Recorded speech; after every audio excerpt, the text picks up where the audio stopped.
저희를 사랑하시는 아버지 하나님, 진정으로 감사드립니다. 이 세상을 창조하시고 또 우리 인생들에게 또 하나님을 알 수 있는 기회를 허락해 주셔서 또 이렇게 말씀으로 구원받고 또 주님의 이 몸된 교회 안에 함께 또 교제하고 또 주님의 인도함 속에 살아갈 수 있는 이 귀한 신앙생활을 허락해 주심을 감사드립니다.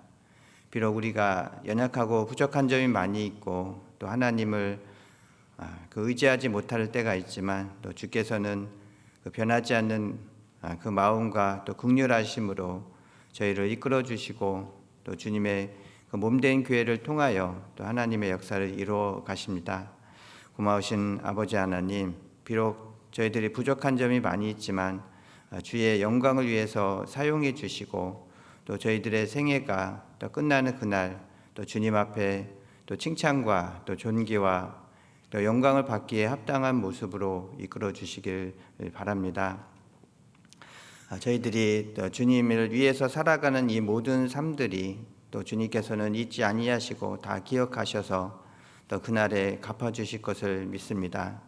우리 안산 지역에 함께 교제하시는 우리 형제 자매님들 또 수고와 그 헌신이 또 하나님 앞에 더욱 상달되고 또 주님의 영광에 합당한 삶으로 살아가기를 원합니다. 또 주께서 늘 함께해 주시기를 바랍니다. 또 무엇보다도 12일부터 학예 수양회가 시작되었습니다. 또 그 수양회를 통해서 많은 영혼들이 또 구원을 받고 또 천국의 소망으로 살아가면서 또 주님의 영광을 돌리는 삶에 함께 참여하기를 원합니다. 하나님이 말씀이 전해지는 곳에 또 능력으로 함께해 주시고 또 저희들의 그 수고와 기도에도 또 응답해 주시기를 바랍니다. 오늘 이렇게 주일을 맞이해서 함께 교제하고자 합니다. 아버지 하나님의 선하신 뜻이 나타나기를 원하오며 언제나 저희를 사랑하시는 예수님 이름으로 기도드렸습니다. 아멘. 오늘 함께 나눌 말씀은요, 시편 134편입니다.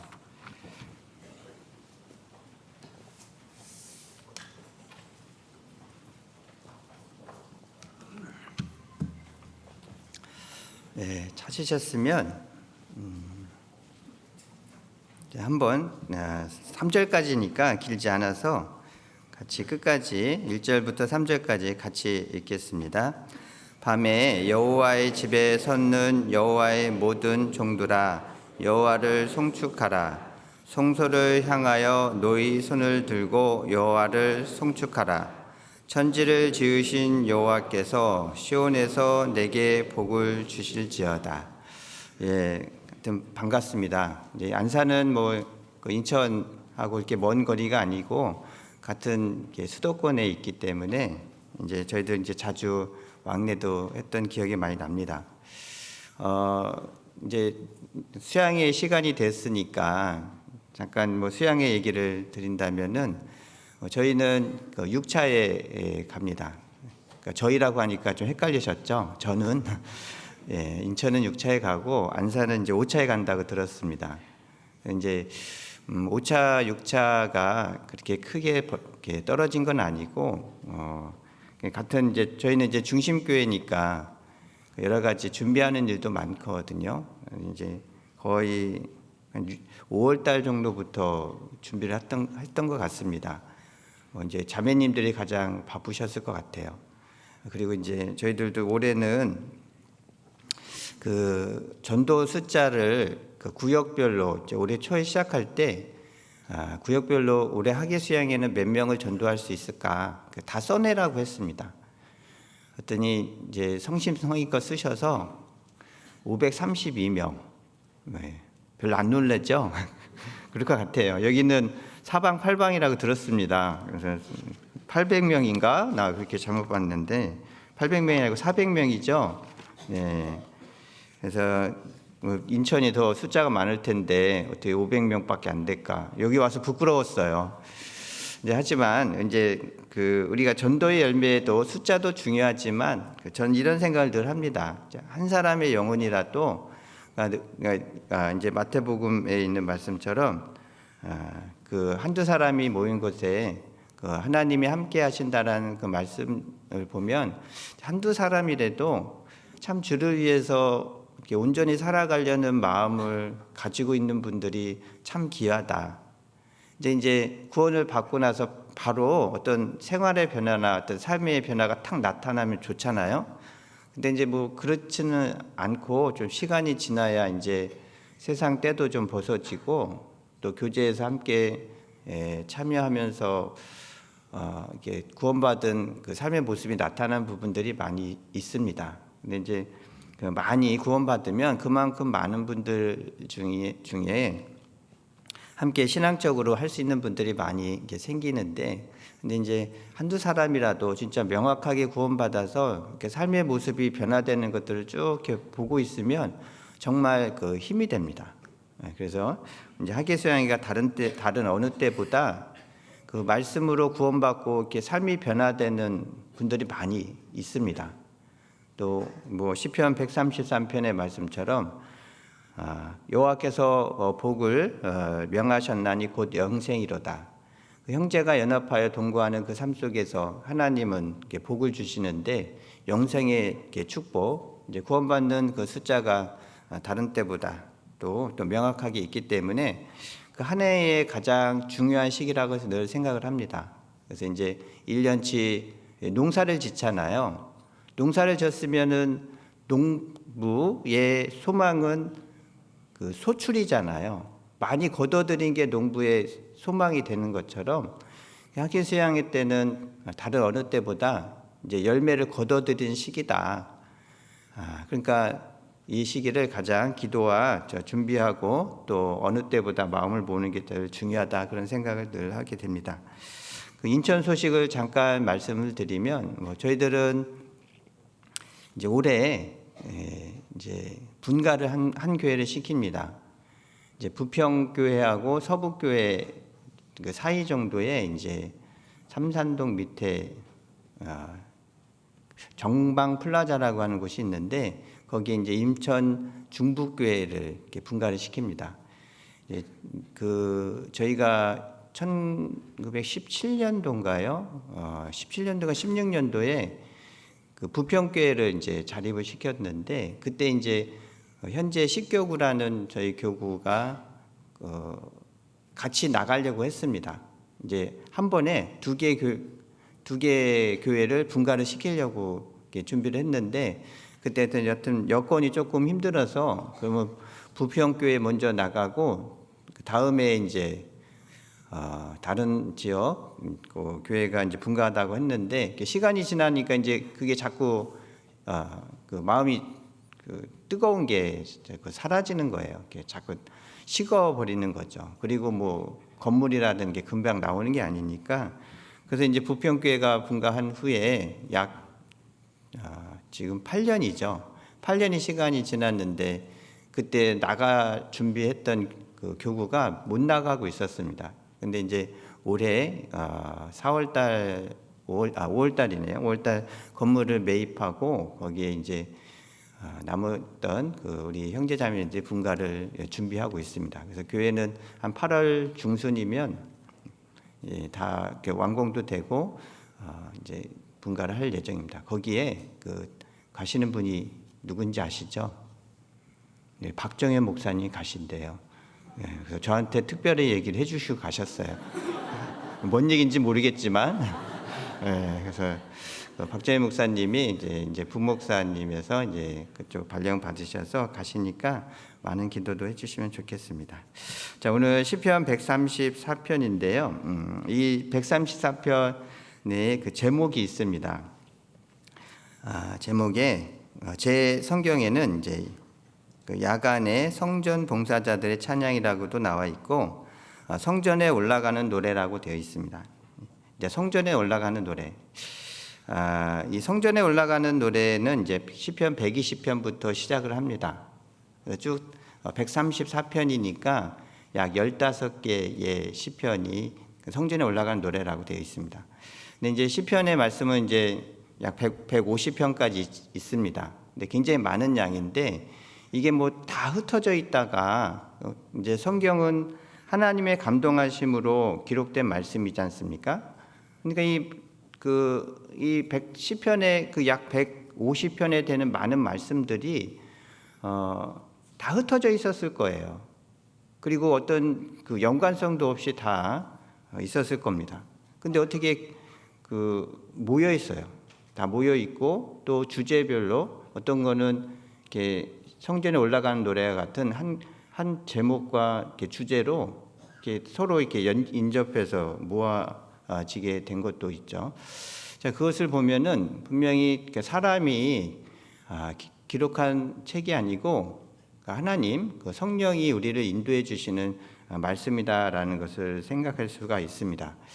특히 이제 이 많은 것들을 정리한 그 시기는 언제일까? 대부분의 성경학자들은 그 에스라가 그 이스라엘로 이제 귀환을 하지 않습니까? 약 70년간의 그 포로 생활을 마치고 이스라엘로 귀환을 했습니다. 그리고 이제 흩어져 있던 이스라엘 백성들이 다 모였는데 그 백성들이 마음을 잡아야 되잖아요. 또 하나님의 성전을 건축하는데 그 마음을 모으고 희생을 해야 되지 않습니까?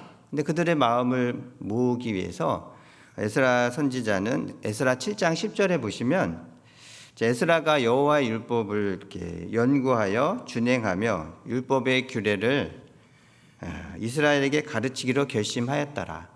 그래서 이제 구약의 대부분이 이제 에스라 선지자 때 이제 한 곳으로 모이고 또 특히 시편 같은 경우는 그 주제에 맞게 모였다고 이렇게 성경학자들은 이야기를 합니다.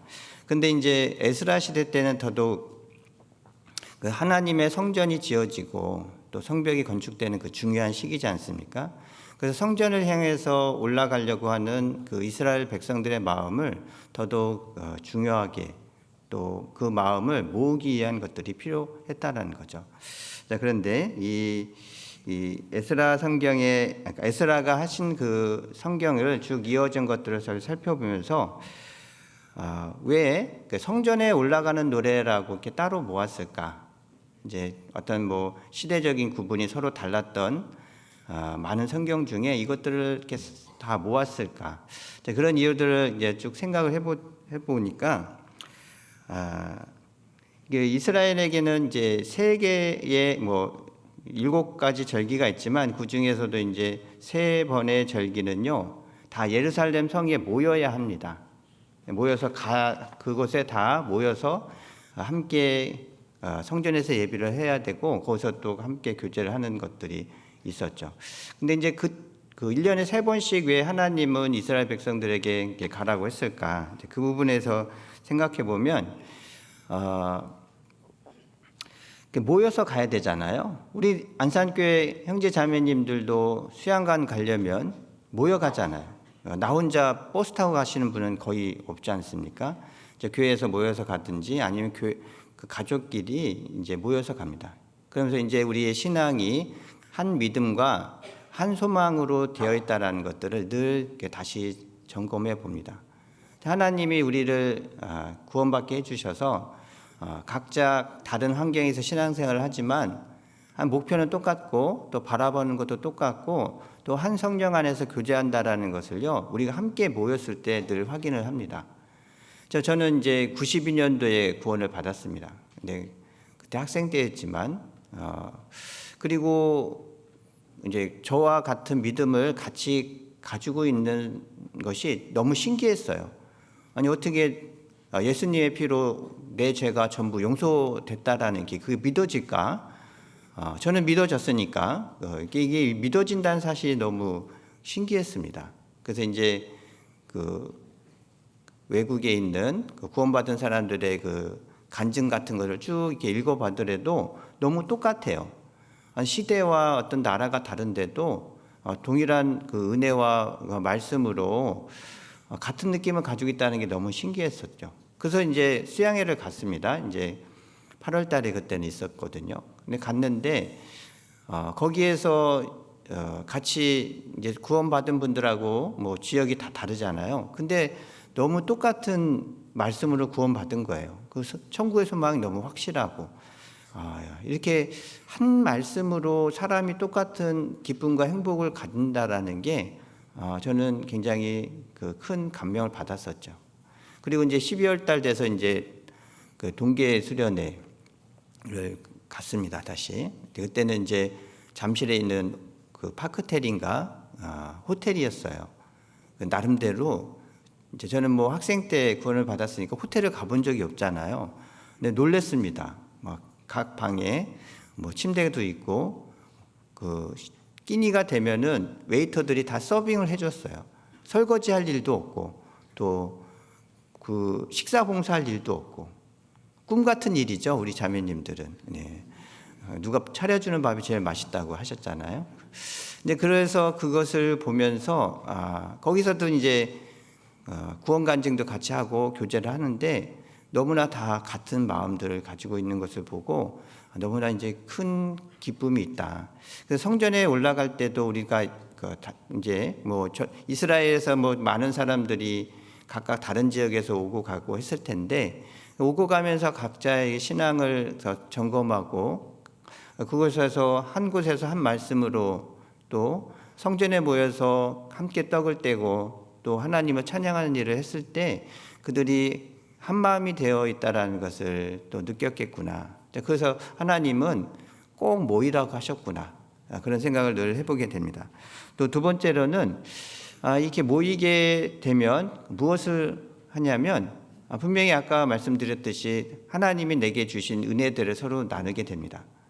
그러면서 나의 구원에 대해서 또 감사하고 또 나를 통해서 역사하신 하나님의 그 역사를 서로 나누지 않습니까? 그러면 다른 분들 통해서도 역사하시는 하나님의 모습을 보면 너무나 감동이 되는 거죠. 그래서 저희들에게 모이라고 하신 것이 이런 뜻이 있겠구나. 특히 이제 시편 아까 찾으셨으니까 143편 한번 잠깐 볼까요? 143편 3절 5절 말씀에서도 원수가 내 영혼을 핍박하며 내 생명을 땅에 엎어서 나로 죽은 지 오랜 자같이 흑암한 곳에 거하게 하였나이다. 그러므로 내 심령이 속에서 상하며 내 마음이 속에서 참담하나이다. 5절 말씀을 같이 읽겠습니다. 내가 옛날을 기억하고 주의 모든 행하신 것을 묵상하며 주의 손의 행사를 생각하고. 이 시편의 그 다윗의 시편인데요. 다윗은 이제 원수가 핍박하고 죽은 지가 오래된 것 같은 그런 어려움 속에 있었습니다. 그럴 때 그 마음이 상하고 참담할 때 그때 무엇을 했습니까? 옛날을 기억했다고 합니다. 또 주의 모든 행하신 것을 묵상했다고 합니다. 우리가 어떤 공고한 삶과 우리의 그 신앙의 삶이라는 게 어려움을 늘 겪게 되잖아요. 내가 생각지 않았던 어려움과 공고함을 이렇게 겪게 됩니다. 그때 다윗은요, 약 10년 동안 사울 왕의 그 핍박, 그 자기를 죽이려고 하는 그 사울의 핍박을 위해서 도망을 다녔습니다. 그 광야에서 10년이라는 시간을 보냈을 때 그동안 하나님이 다윗을 연단해 주셨습니다. 하나님을 의지하는 것을 알게 해주셨죠. 그리고 또 그 기도하게 해주셨고 또 하나님께 매달리고 하나님이 도우심을 받는 그런 신앙을 이렇게 훈련시켜 주셨습니다. 그리고 그를 왕으로 삼아 주셨어요. 그리고 다윗이 왕이 있을 때에도 공고와 어려움이 있을 때마다 내가 옛날을 기억하고 주의 모든 행하신 것을 묵상하며, 즉 옛날 하나님이 나의 어려운 시기에 나를 버리지 않으시고 도와주셨다라는 것이 있지 않습니까? 각자 우리 신앙생활의 삶을 살펴보면 어려움 중에 도와주셨던 하나님의 모습이 있습니다. 그때 어렵고 곤고할 때는요, 마치 그 시간이 영원할 것 같아요. 이제 끝이 안 날 것 같은. 이대로 나는 주저앉을 것 같은 그런 시간들이 있지 않습니까? 근데 지나고 보니까 어때요? 그게 다 이 또한 지나가리라. 우리가 하나님 앞에 어떤 공고와 어려움의 시간들을 잘 살펴보면 분명히 영원하지가 않은 거예요. 그 슬픔과 고통은 일찍 끝납니다. 근데 반대로 우리가 기쁨과 감사의 시간은요, 그것을 이렇게 겪을 때에는 그거는 이제 곧 이제 사라지리라, 어떻게 보면 곧 이제 잊혀지리라, 그런 생각은 들어요. 참 이상하죠. 우리 인간의 그 습성이라는 게 힘들고 공고하면 이것은 영원할 것 같이 생각하는데, 기쁘고 감사한 것은 이제 곧 이것은 끝날 것이라는 것을 우리 육신은요 늘 생각하고 있다라는 거죠. 근데 하나님께서는 그렇지 않습니다. 거꾸로잖아요.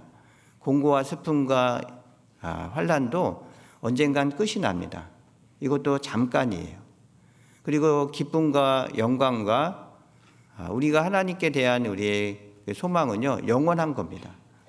근데 다윗도 그 공고와 어려움에 있을 때 옛적 일을 생각해서 하나님이 나를 이끌어 주신 것을 통하여 그 어려움을 이겨냈지 않습니까? 그래서 이제 그 성전에 올라갈 때 이스라엘 백성도 잘 생각해 보면 올라가면서 그동안에 하나님이 우리를 지켜주셨던 모든 일들을 다시 생각해 보면서 그 신앙을 다시 견고케 하고 하나님의 은혜를 다시 그 깨닫게 해주시는 귀한 기회였구나, 것을 생각해 볼 수가 있습니다. 또 한 가지로는요, 그 성전에 올라갈 때, 그 먼 곳을 갈 때 노래를 지었잖아요. 그 길이 어떻게 보면 지루하기도 하고 또 무의미할 것 같기도 하지 않습니까? 근데 그 시간을 지혜롭고 은혜롭게 보내라고 이제 그 기간 동안에 이제 그 시편의 15개의 시편을 함께 부르며 그 하나님의 동행하심을 찬양했다는 거죠. 우리도 이제 가끔 이제 먼 거리를 여행하거나 어디 신방 가고 할 때 그냥 다 주무시진 않잖아요. 또 교제도 하고 또 이제 찬양도 함께 틀어놓지 않습니까? 그래서 함께 그 찬양을 이렇게 들으면서 우리가 마음을 기쁨을 얻게 되는 것은 아마 이스라엘 백성이 성전에 올라가는 것처럼 그 마음이 이 땅에 머무르지 않고 하나님께 향하도록 하는 그런 마음을 더더욱 갖게 하기 위해서 이렇게 또 따로 이렇게 모아놨겠구나라는 생각을 합니다. 특히 이제 우리가 살아가는 이 생애는 잘 살펴보면 언젠가는 이제 그 떠나야 되잖아요. 나그네잖아요. 그러니까 우리 육신은 아까 말씀드린 것처럼 그 공고와 어려움은 영원할 것 같이 생각을 하지 않습니까? 그러니까 거기에 대한 여러 가지 대비도 하고 준비도 합니다. 그리고 즐거움과 기쁨은 금방 끝날 것 같이 생각하니까 그것을 붙잡으려고 어떤 즐거움이라든지 기쁜 것들, 그것들은 계속 잡아놓으려고 합니다. 세상 사람들은 그런 부분들이 있잖아요. 그래서 이 땅에 소망을 두고 땅에 있는 즐거움을 위해서 막 살아갑니다. 그 마음을 땅에다 두는 거죠. 왜냐하면 이 육신은 진토로 되어 있고 원래 흙의 성분이 있기 때문에 그냥 놔두면 이렇게 땅에 이제 잘 가라앉아 버리잖아요. 흙이. 그것처럼 이 육신은 그냥 놔두면 이 땅에 붙으려고 해요. 땅에 소망을 두려고 하는 겁니다. 그래서 더더욱 성전에 1년에 3번씩 올라가라고 한 것은 자기가 살고 있는 이 환경과 땅에 마음을 이렇게 붙잡을 것 같아서 거기에 붙잡히지 않고 떠나야 되고 반드시 하나님 앞에서는 우리가 나그네와 같은 삶을 살아가야 되는 것을 또 깨닫게 해주시기 위해서 이렇게 올라가라고 하셨구나, 그런 생각을 합니다. 특히 그 실제적인 그 성경의 그 위인 중에 아브라함을 볼 수가 있지 않습니까? 아브라함은 그 당대에 굉장히 부자였어요. 양도 많고 그 가축도 많고 또 노비도 많고 모든 걸 누릴 수 있었는데 하나님은 아브라함에게 그 장막 생활을 하라고 하셨습니다. 그래서 아브라함은 평생 자기 집을 짓지 않았어요. 늘 떠돌이의 삶을 살아갔습니다.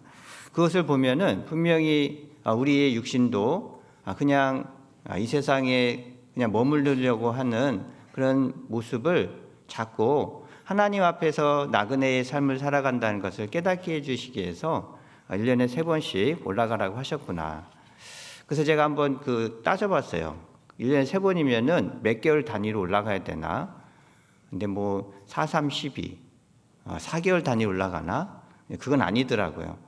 그래서 이제 6월절과 그다음에 오순절 그리고 이제 초막절 각각 3번의 절기인데 6월절과 오순절 사이의 간격은 약 2개월입니다. 그리고 그 오순절과 초막절 사이의 관계는 약 4개월이에요.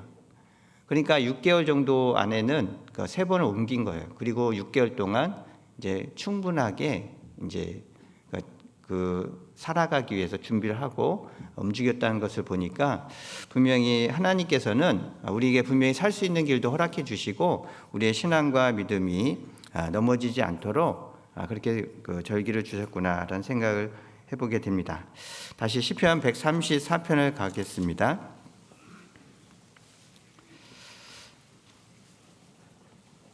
근데 이제 134편이 좀 특징이 있어요. 이제 120편부터 134편이니까 가장 마지막에 있는 게 134편입니다. 근데 이제 특히 이제 121편의 성경을 보시면 우리가 이제 많이 읽어본 성경이잖아요. 은혜 찬송 993장과 또 235장에 보면은 시편 121편을 찬송으로 이렇게 만들어 놨습니다. 근데 이제 120편부터 시작해서 132편까지 갈 때에 기본적인 그 내용을 보면요, 그 121편에 있는 것처럼 하나님이 도와주시고 계시다, 하나님이 지켜주고 계시다라는 것을 계속 말씀을 하십니다. 왜냐하면 이제 이스라엘 백성들이 3번씩 올라가야 되지 않습니까? 근데 올라가는 길은 광야의 길이고 곤고와 슬픔의 길입니다. 그래서 눈물 골짜기를 통행할 때에 많은 샘으로 곳이 되게 하시며 이른 비로 은택을 입히나이다. 그러니까 시온의 대로에 있는 자들에게는 복이 있다고 하셨을 때 그 시온에 올라가기 위해서는 꼭 눈물 골짜기를 통과해야 합니다. 근데 그 눈물 골짜기 안에는 많은 슬픔과 어떤 어려움들을 겪는 것을 암시하지 않습니까? 근데 그들을 지켜주셔야 됩니다. 또 그곳에 갈 때까지 그 남아있는 고향에 있는 어떤 산업이라든지 또 아직 출발하지 못한 어린 아이라든지 누군가 지켜줘야 되지 않습니까? 그게 늘 염려가 있는 거예요. 근데 그 염려를 하나님은 내가 너를 지켜주고 너를 지키는 자가 졸지도 아니하시고 주무시지도 아니하신다. 낮의 해가 너를 상치 못하고 밤의 달도 너를 해치 못하신다. 여호와께서는 너를 지켜 모든 환난과 여호와께서 너를 지켜 모든 환난을 면케 하시며 또 내 영혼을 지키시로다. 여호와께서 너의 출입을 지금부터 영원까지 지키시로다. 이제 지켜주신다라는 말씀을 계속 하십니다. 우리는 하나님이 지켜주시기 때문에 우리의 신앙생활을 믿고 할 수가 있는 거잖아요. 하나님이 지켜주시지 않는다라면 늘 염려와 걱정으로 살아가야 되지 않습니까? 근데 지켜주시는 것을 명확하게 성경 말씀에서 계속 말씀하십니다. 근데 그 내용이 120편부터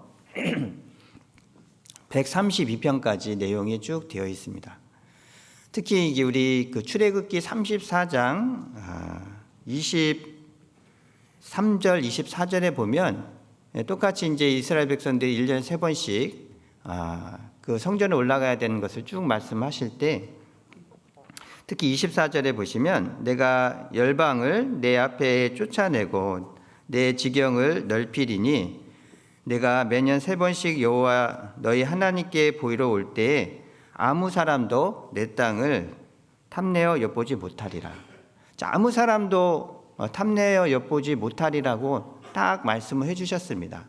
자, 그것을 믿고 가는 것이 신앙생활이잖아요. 우리 신앙생활이라는 게 하나님을 믿고 의지하고 살아갑니다. 근데 그 믿고 의지할 때에 말씀을 의지하지 않습니까?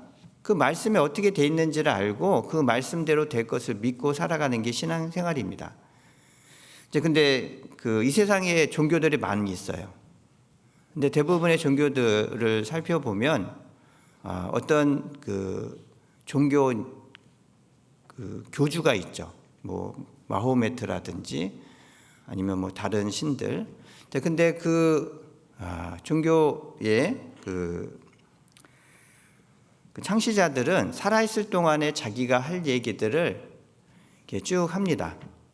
쭉 한 것을 다른 사람들이 기록을 해서 이제 경전을 만들죠. 경전을 만들고 나서 그 경전 내용을 가지고 교육을 어떤 후대에게 전해주죠. 그래서 그 사람은 죽었고 그의 한 말이 교훈이 이제 전해지는 거잖아요. 근데 우리가 믿는 하나님, 성경은 그렇지가 않습니다. 예수님은 부활하셨고 승천하셨고 우리에게 성령을 주셔서 살아있는 영이잖아요. 살아있는 하나님이 우리 안에, 내 안에 계시다는 겁니다. 우리는 신앙생활이라는 것은 세상에 있는 종교들이 죽은 사람의 말을 쫓아가고 교훈을 쫓아가지만 우리의 신앙생활은 살아계신 하나님이 내 안에 계셔서 그 하나님과 동행하는 겁니다. 하나님의 뜻을 우리는 늘 새로 깨닫고 듣고 또 내가 그 삶 속에서 따라가는 실질적인 삶이라는 거죠. 그래서 그 말씀에 내 땅을 탐내어 보지 못하리라 그것을 믿고 이대로 될 것을 의지하는 것뿐만 아니라 하나님이 실질적으로 삶 속에 그렇게 해주시는 거예요. 세상의 종교라면 그냥 그걸로 믿고 끝나버리겠죠. 그냥 되든 말든 그냥 아무 책임을 지지 않습니다. 근데 하나님은 책임을 지어 주십니다. 그대로 될 것을 말씀하셨을 뿐만 아니라 실질적으로 살아계셔서 그 말씀대로 이끌어 주시기 때문에 우리의 신앙생활은 살아있는 삶이라는 거죠. 그래서 그 120편부터 132편까지 말씀을 쭉 읽어보면 이렇게 실질적으로 하나님이 살아계셔서 지켜주신다라고 쭉 얘기를 하십니다. 자, 그리고 133편에 가시면 이제 우리가 너무나 많이 알고 있는 것처럼 형제가 연합하여 동거함이 어찌 그리 선하고 아름다운고 머리에는 보배로운 기름이 수염 곧 아론의 수염에 흘러서 그 어깨까지 내린 같고 헐몬의 이슬이 시온의 산들에 내린 같도다. 거기서 여호와께서 복을 명하셨나니 곧 영생이로다. 이제 이 133편에는 연합과 하나님의 복에 대해서 말씀을 하십니다. 자, 그곳에 모이면 하나님과 우리는 동행하는 그 삶이 실질적으로 나타나 보여요. 우리는 그냥 혼자 내가 신앙생활 할 때는 하나님과 동행하는 것에 대해서 우리가 서로 나누지 못하고 또 나만의 어떤 그 모습으로만 끝났지 않습니까? 근데 이제 그때가 되면 연합의 그 모습에 가게 되면 나뿐만 아니라 모든 형제자매님들과 함께 역사하시는 하나님의 모습을 보게 됩니다. 거기서 복을 명하셨나니 곧 영생이로다. 그래서 이 영생의 축복들이 있음을 이제 우리에게 그곳에 가면 어떤 소망과 기쁨이 있음을 말씀해 주신 거죠. 그리고 이제 134편이 오면은 이제 거의 끝났어요. 다 왔어요.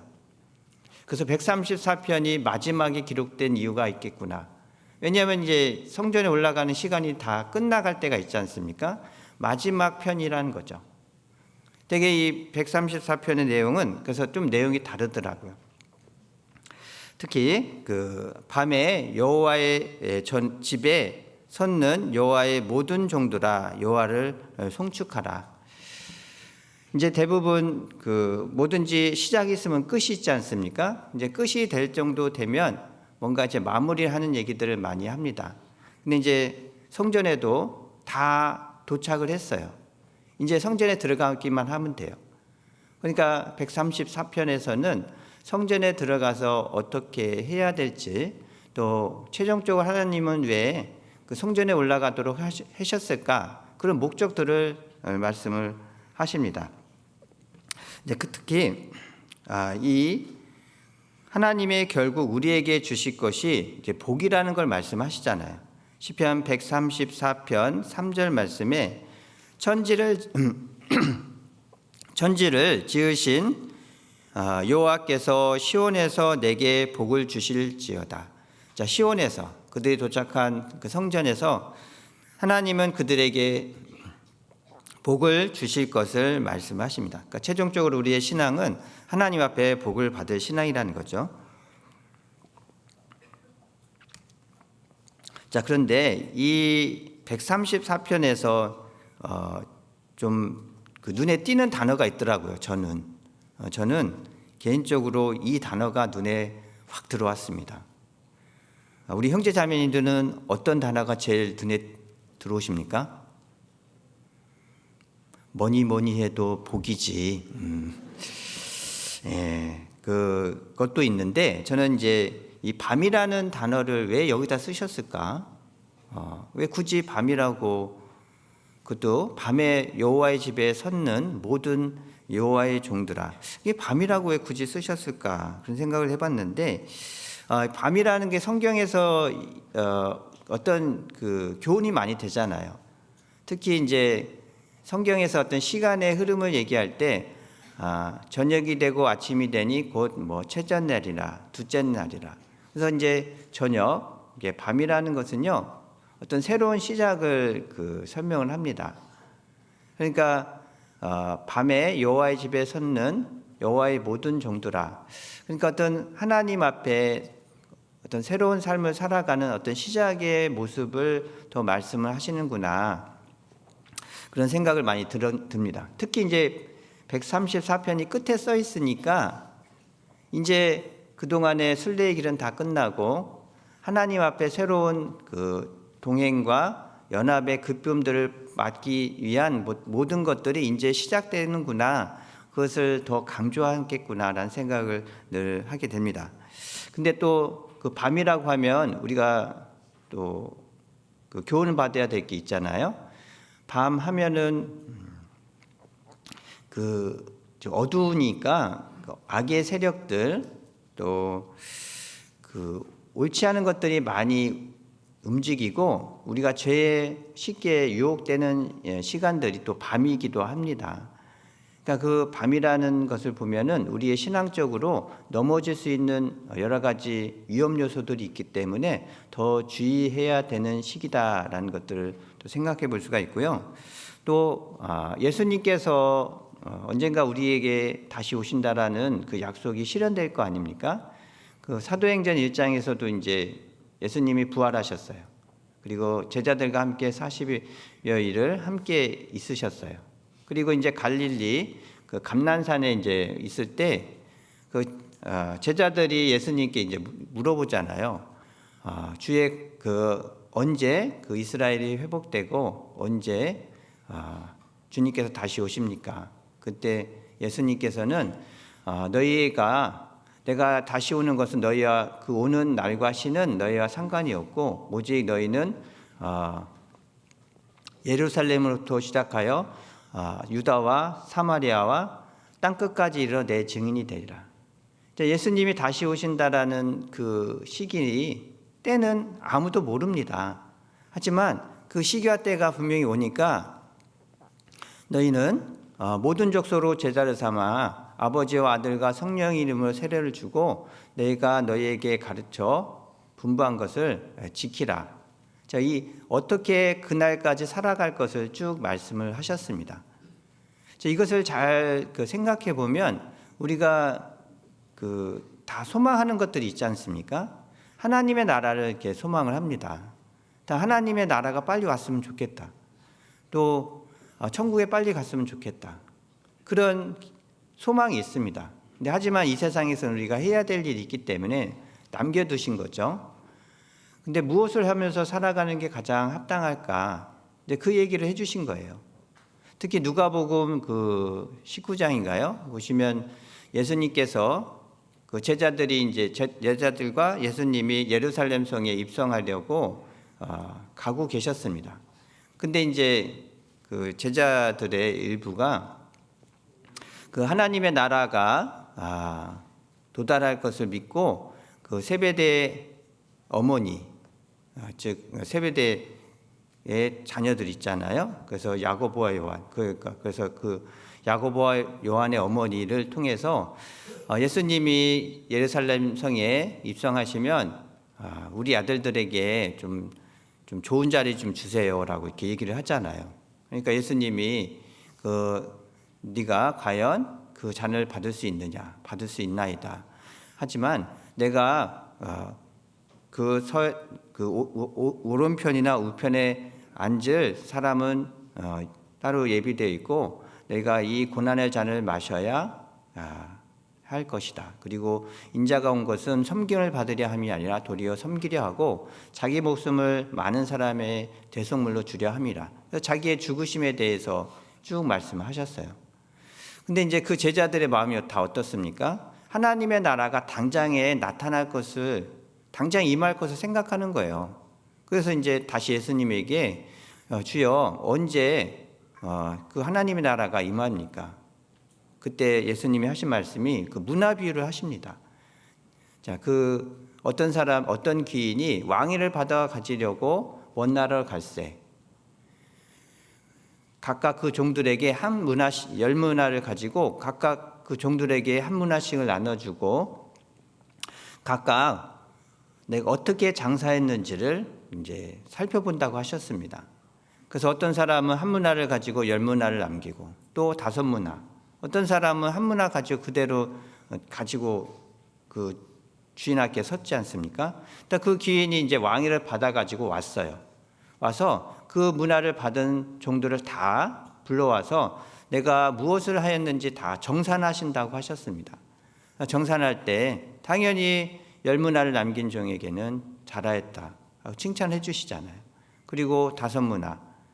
자, 근데 한 문화를 남긴 종에게는 책망을 하십니다.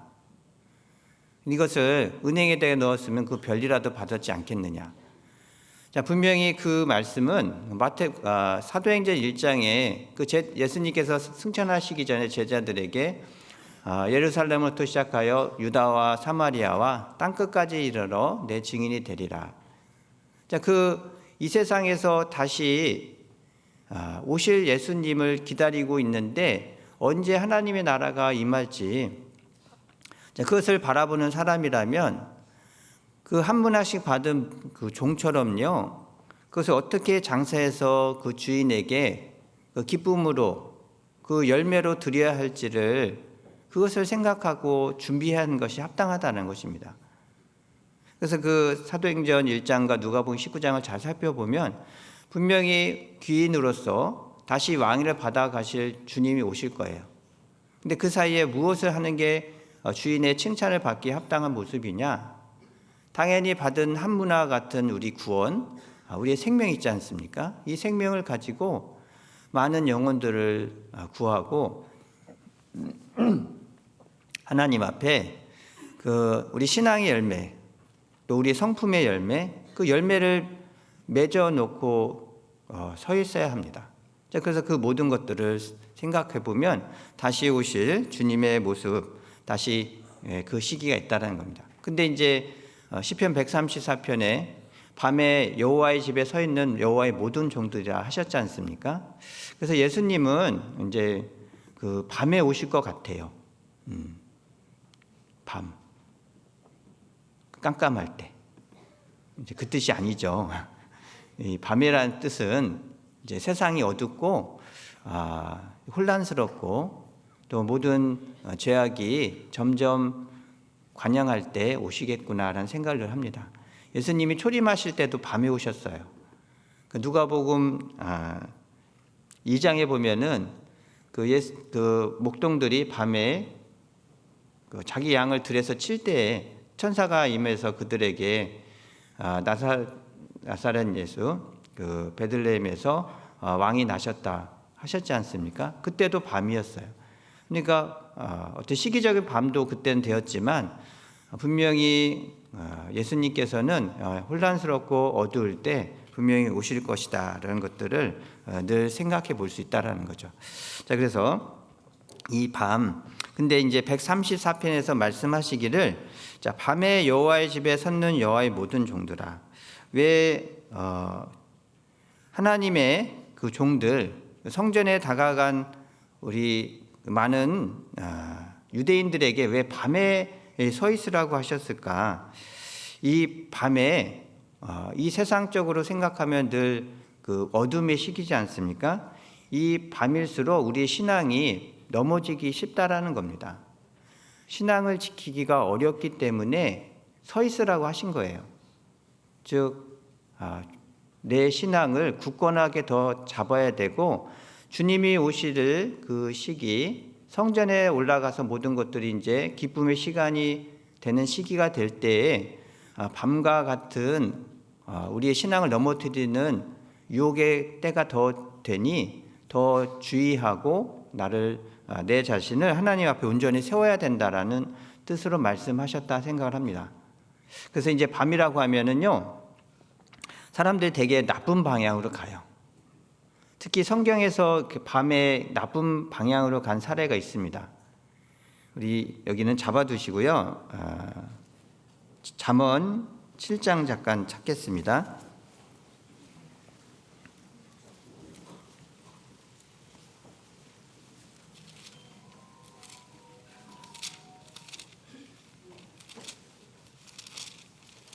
잠언 7장 5절 말씀에, 그리하며 이것이 너를 지켜서 음녀에게 말로 후리는 이방 계집에게서 빠지지 않게 하리라. 내가 내 집 들창으로 살창으로 내어 보다가 어리석은 자 중에 소년 중에 한 지혜 없는 자를 보았노라. 그가 거리를 지나 음녀의 골목 모퉁이로 가까이하여 그 집으로 들어가는데, 9절은 같이 읽겠습니다. 저물 때, 황혼 때, 깊은 밤, 흑암 중에라. 이 대표적으로 어두울 때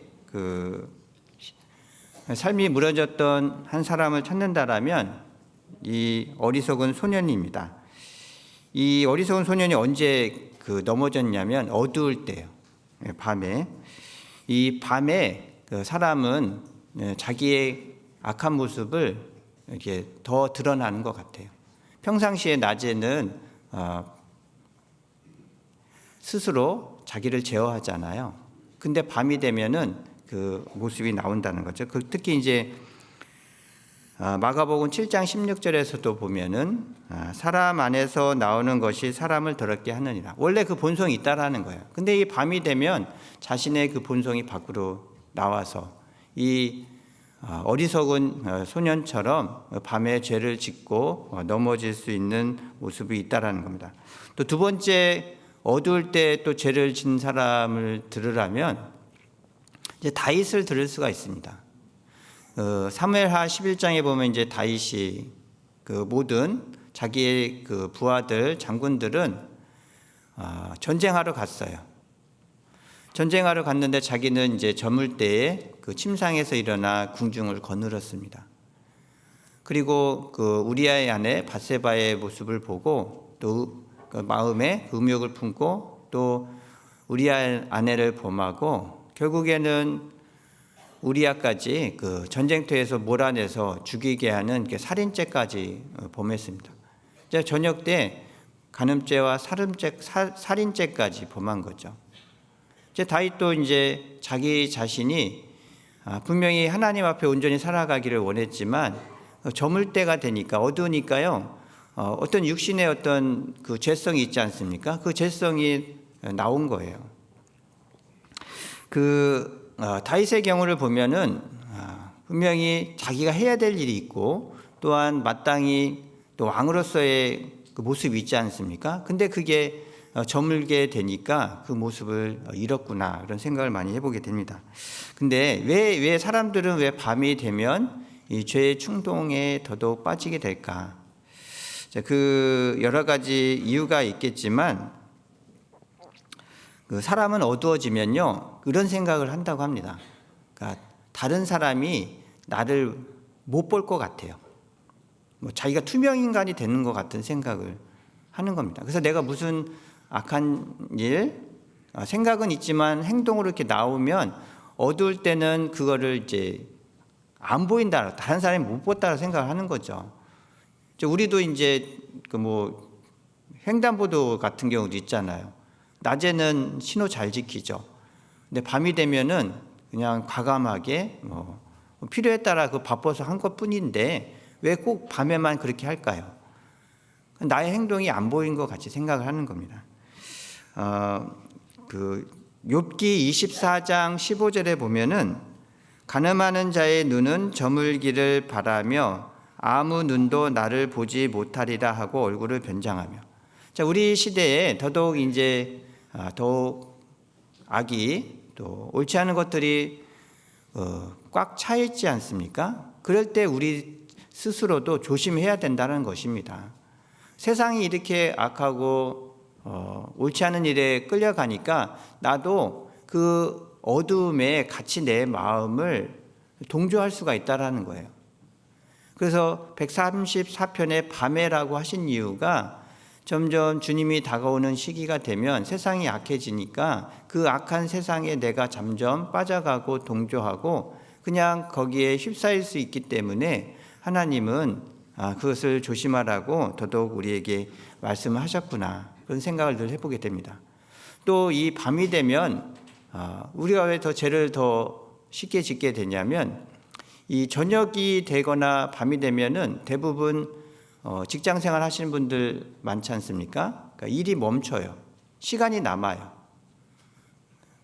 여유가 있어요. 바쁘고 일을 할 때는 내가 그 다른 잡념을 가지지 않습니다. 그리고 내가 어떤 특별한 일을 하고 있을 때에는 거기에 집중하기 때문에 육신적인 어떤 소욕에 대해서 별로 생각을 하지 않습니다. 근데 이제 밤이 됐어요. 일이 맞춰졌어요. 그러면 여유가 생기는 거예요. 시간적 여유도 생기고 어떨 때는 금전적 여유도 생깁니다. 그러면 그 여유를 가지고 신앙적으로 이제 다가가야 되잖아요.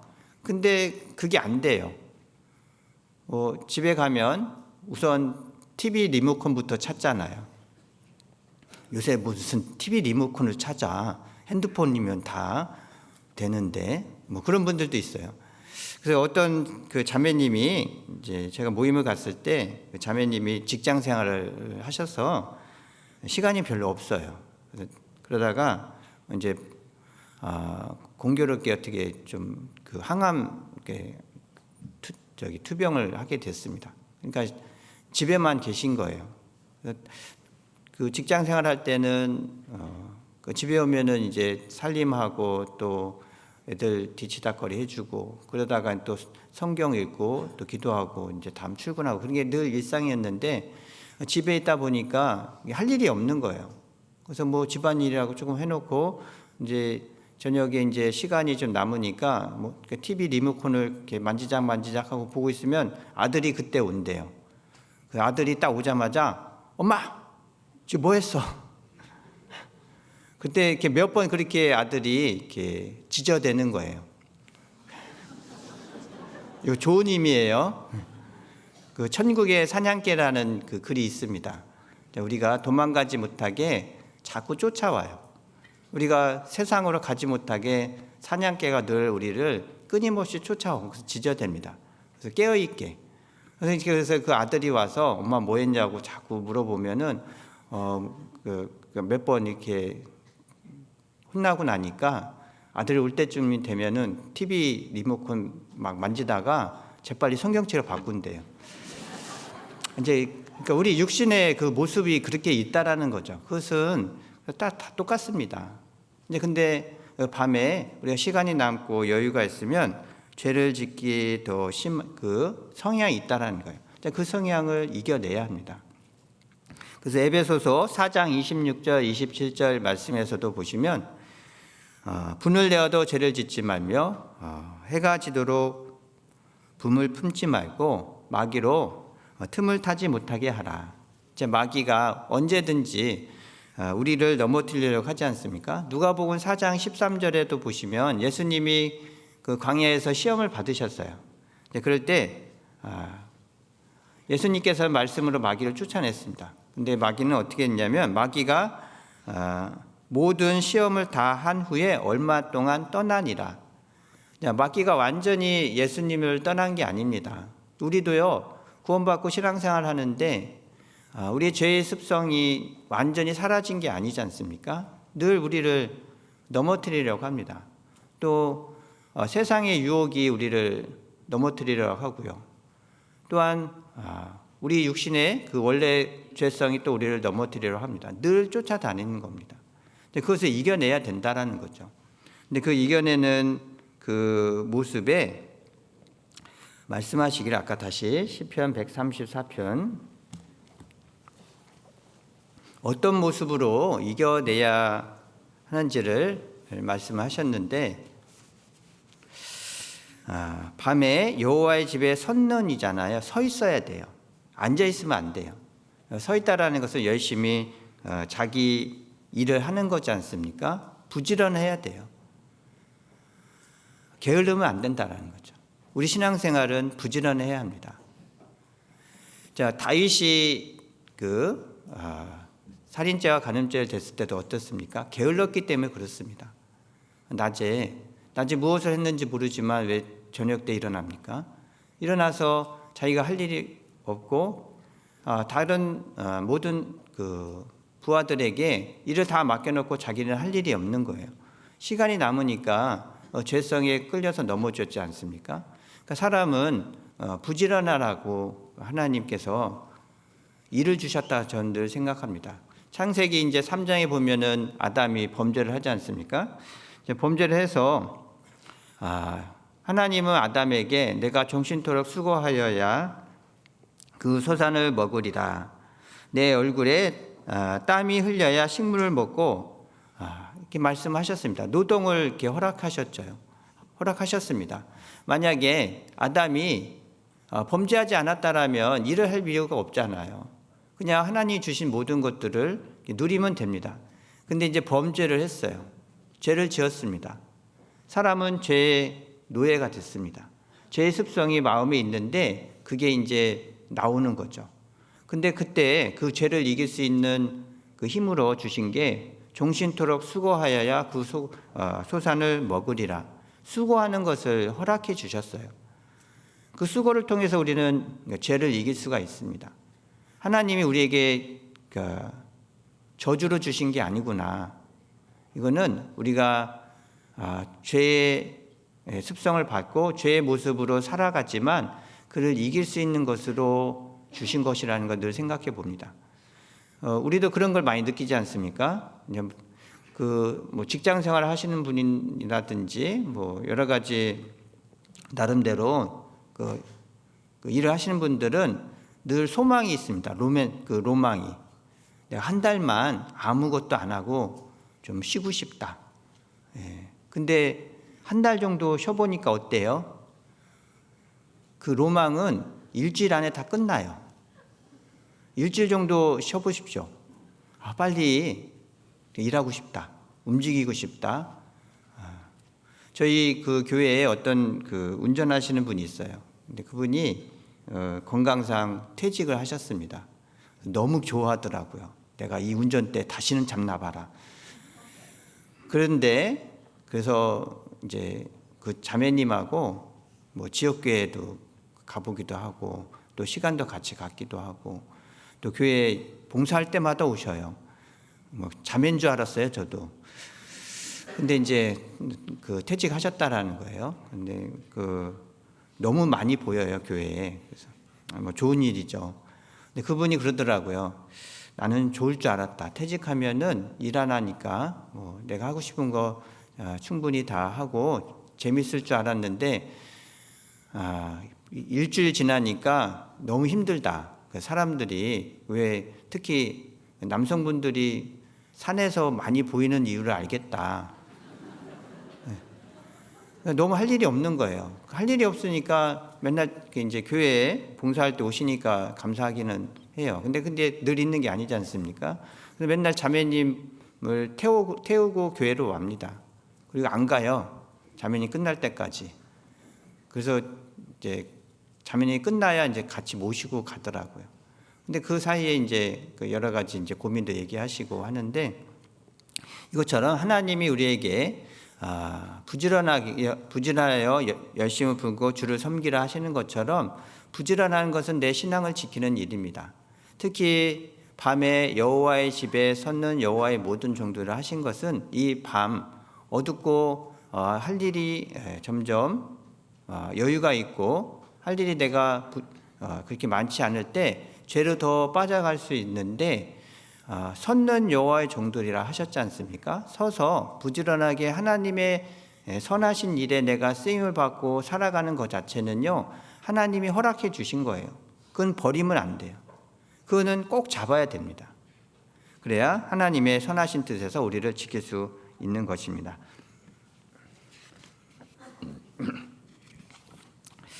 자, 다시 시편 134편 찾으셨으면, 밤에 여호와의 집에 섰는 그 모든 종들이잖아요. 그러면 무슨 일을 하는 것이 가장 하나님 앞에 합당한 것일까? 이와 비슷한 성경이 있더라고요. 여기는 잡아두시고 우리 누가복음 12장을 찾겠습니다.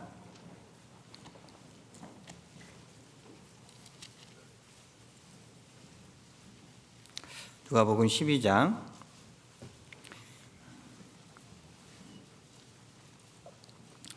누가복음 12장 35절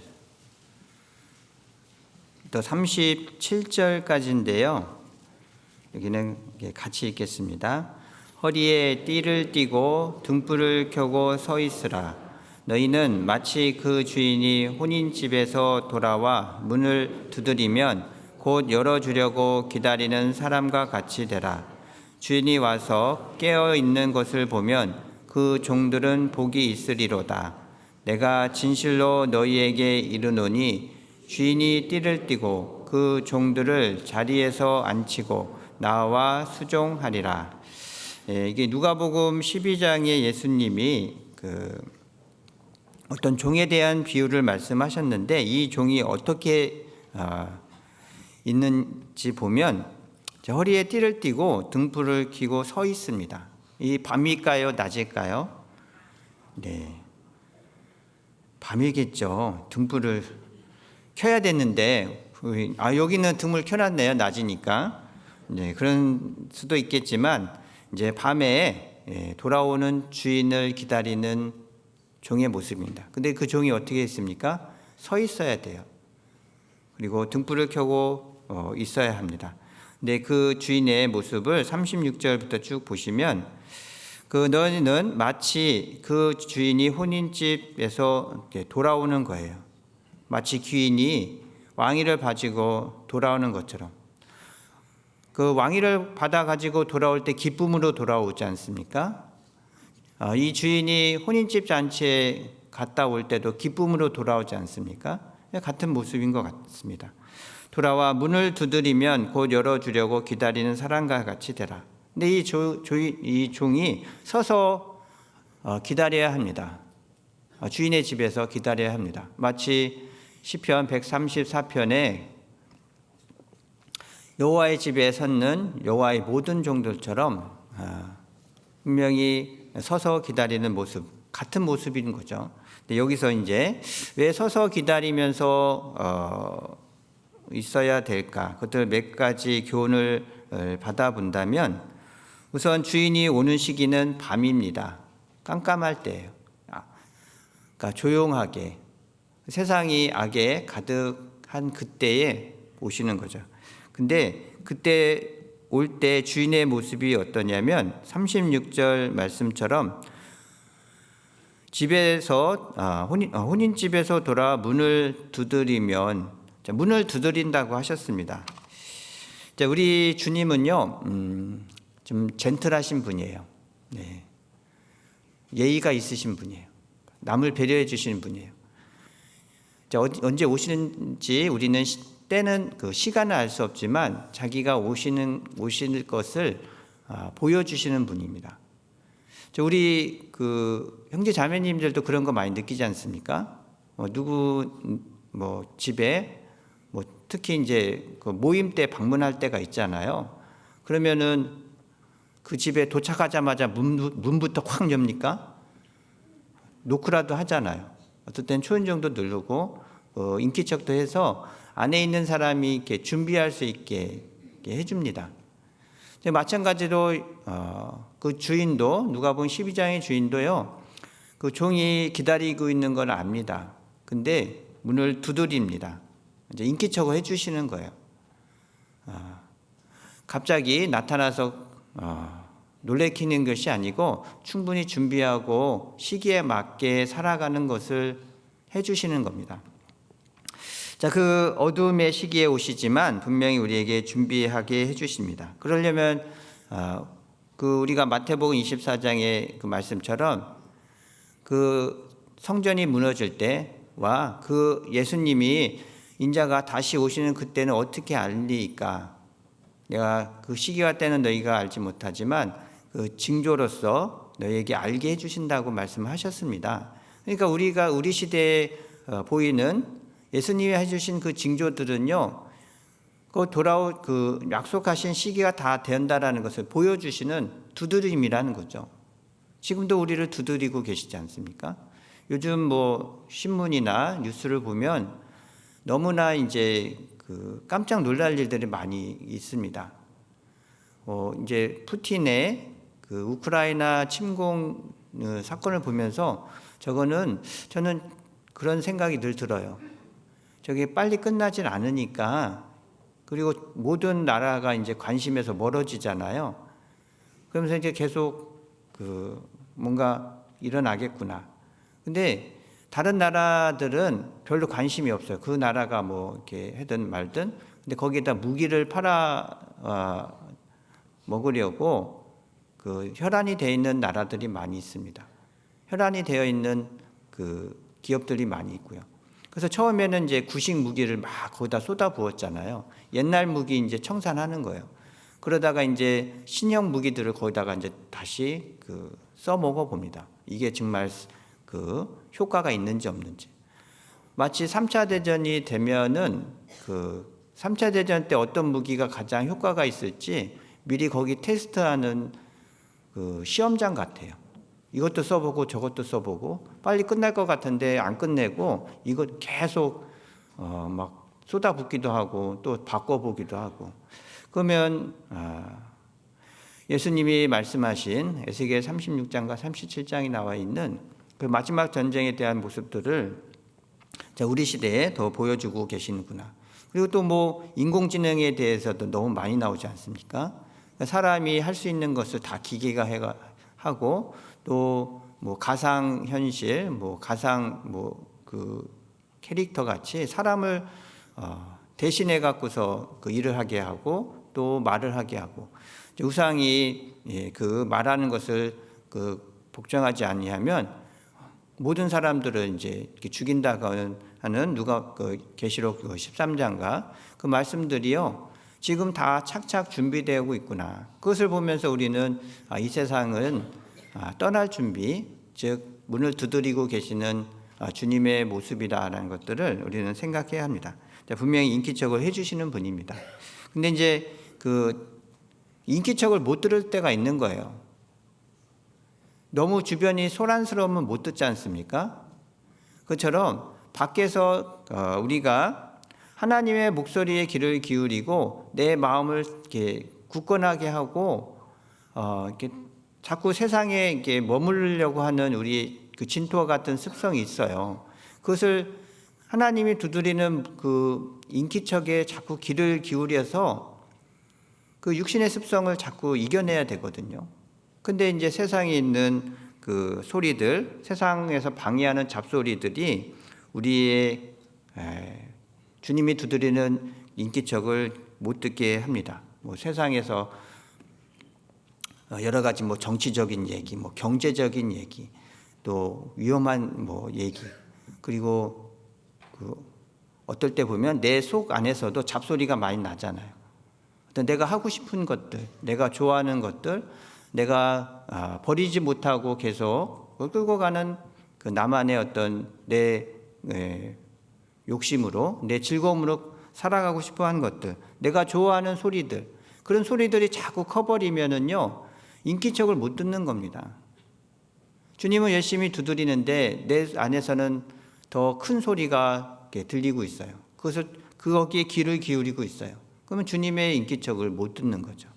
그래서 분명히 우리의 주인 되신 예수님은 그 종이 기다리는 것을 아시고 인기척을 위해서 두드리는 것처럼 우리의 마음을 두드리고 계십니다.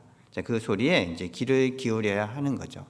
그리고 또 두 번째 모습은 누가복음 12장 37절의 말씀처럼 주인이 와서 깨어 있는 것을 보면 깨어 있어야 합니다. 이제 깨어 있는다, 여러 가지 뜻이 있겠죠. 근데 그 깨어 있는다라는 표현을 보면 분명히 이제 그 잠들 시기라는 거예요. 그러니까 우리가 신앙적으로나 여러 가지 상황을 볼 때 내가 세상의 잠을 빠지기 쉬운 시기라는 거죠. 근데 깨어 있어라 하는 말씀에서는 여러 가지 교훈이 있겠지만 저는 개인적으로 이런 생각을 합니다. 우리가 이제 깨어 있는 사람들이라고 들어보셨죠? 깨어 있는 사람들의 모임 처음 들어보시죠? 깨사모는 기억나는데 깨어 있는 사람들의 모임. 자, 깨사모 너무 좋은 뜻인 것 같아요. 이제 깨어 있는 사람들. 자, 깨어 있다는 뜻에는 잠자지 말고 계속 눈만 뜨라는 건가? 그런 뜻이 아니고 의식적으로, 그러니까 생각적으로 좀 각성해야 된다. 뭔가 선구자적인 모습이 있어야 된다. 그런 걸 생각을 합니다. 우리도 이제 사회생활 하거나 보면은 저 사람 좀 깨어 있는 사람 같다라는 사람들이 있지 않습니까? 그런 사람들의 모습을 보면 생각이 좀 깨어 있죠. 그러니까 좀 남달라요. 그냥 어떤 원인이라든지 앞으로 무엇을 해야 될지 대비하는 것들, 준비하는 모습들을 가지고 있는 사람들을 이제 깨어 있는 사람들이라고 우리는 생각을 합니다. 그것처럼 그 주인이 돌아와서 깨어 있는 모습을 보면, 깨어 있다라 여러 가지 있겠지만 저는 그 주인이 오셨을 때에 어떤 모습을 하고 있어야 되는지, 그게 합당한지를, 어떤 모습이 합당한지를 생각하고 그것을 위해서 살아가는 사람이 깨어있는 사람이다라는 생각을 늘 하게 됩니다.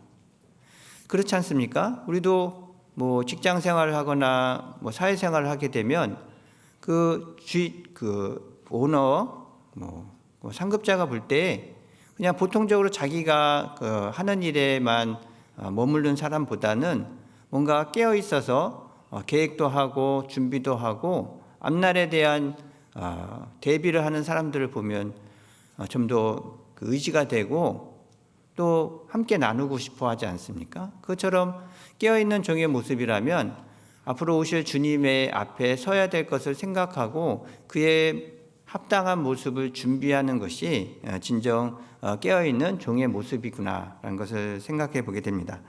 그래서 에베소서 5장 14절 말씀에 보시면 그러므로 이르기를 잠자는 자여 깨어서 죽은 자들 가운데서 일어나라.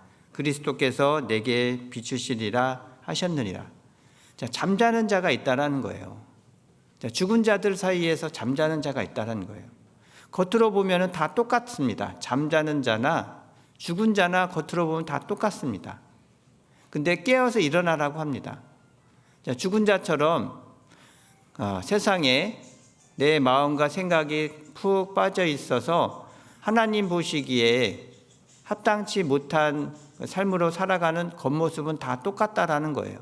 근데 깨어라고 합니다.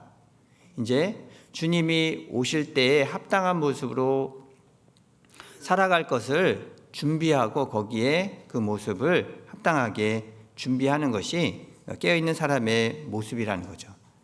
그 깨어있는 모습들은 많이 있지만 저는 개인적으로 그 사도 바울의 그 삶을 늘 생각해 봅니다. 만약에 사도 바울이 주님을 만날 때, 사도 바울은 주님을 만날 때 두려움과 어떤 자기 일을 다 하지 못해서 염려하는 모습으로 사도 바울이 주님을 만났을까? 아니면은 기쁨과 감사함으로 언제든지 오셔도 나는 준비되어 있습니다 라는 모습을 만났을까? 사도 바울의 그 간증을 들어보면 분명히 그 자신은 자기가 준비되어 있음을 알 수가 있습니다.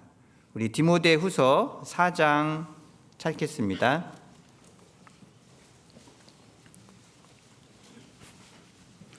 디모데후서 4장 7절.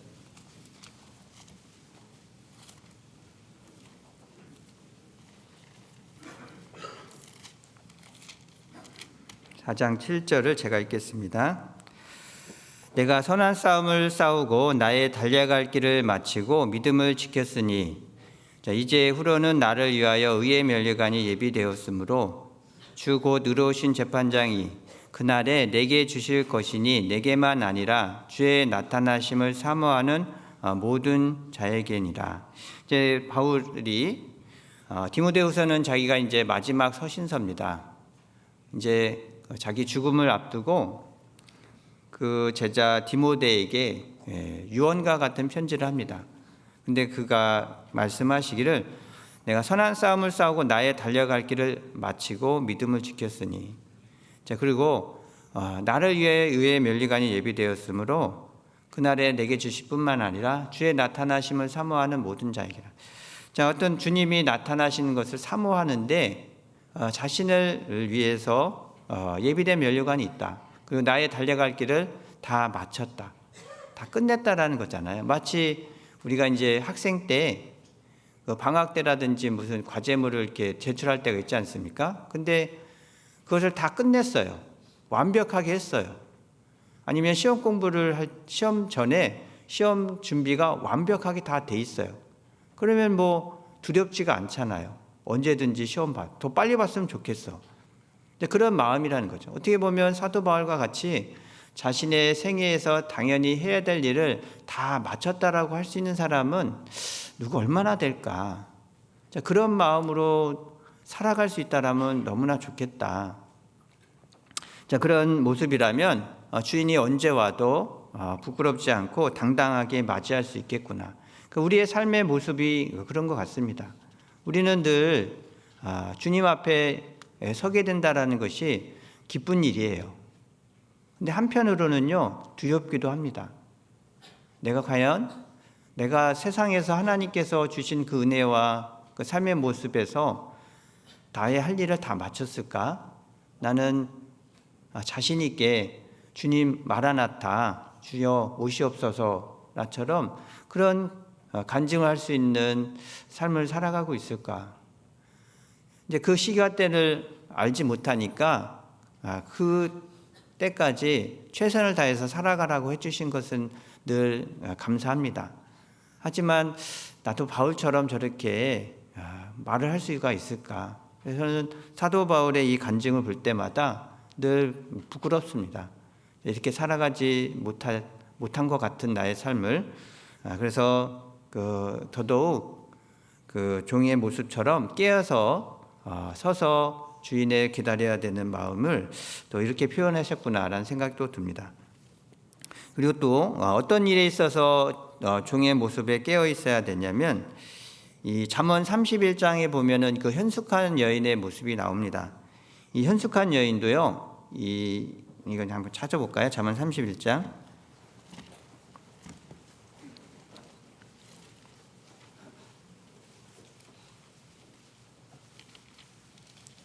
잠언 31장 18절 말씀에